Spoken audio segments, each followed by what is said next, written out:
আসসালামু আলাইকুম, hi guys, welcome back to my channel. আজকে আমি পুঁটি মাছ দিয়ে বেগুন দিয়ে ঝোল রান্না করব। দেখুন, পুঁটি মাছগুলোতে একটু হলুদ আর একটু লবণ দিয়ে মেখে নিয়ে এবার আমি একটা একটা করে সবগুলো ভেজে নেব।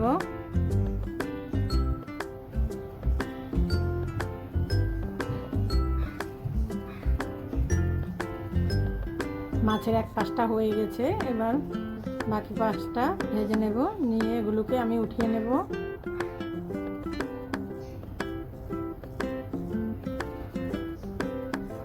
আর সবগুলো মাছ ভাজা হয়ে গেছে, সবগুলোকে উঠিয়ে নিচ্ছি।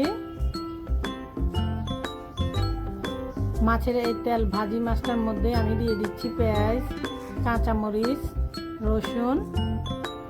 রসুনটা একটু কুচি কুচি করে দিয়েছি। দিয়ে এবার এগুলোকে 2-1 মিনিট ভাজার পরে দিয়ে দিচ্ছি স্বাদ অনুযায়ী লবণ,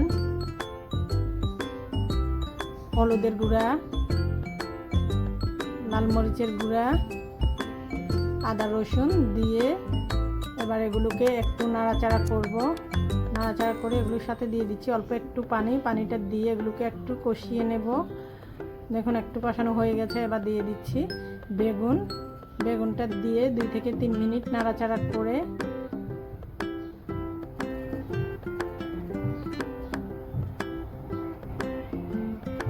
এগুলোর সাথে এবার আমি দিয়ে দিব 2টা টমেটোটা দিয়ে এবার এগুলোকে ভালোভাবে কয়েক মিনিট কষিয়ে নিয়ে দিয়ে দিচ্ছি দেখুন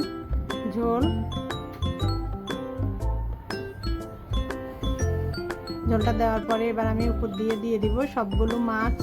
একটা একটা করে সবগুলো মাছ দিয়ে দেব উপর দিয়ে।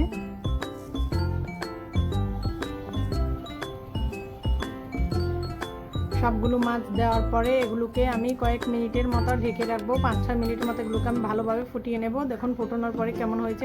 এবার আমি উপর দিয়ে দিব ধনিয়া পাতাটা। আজকে মাছটা আমি এরকম ঝোলে রাখবো। আর উপর দিয়ে দিচ্ছি আমি ধনিয়া পাতাটা।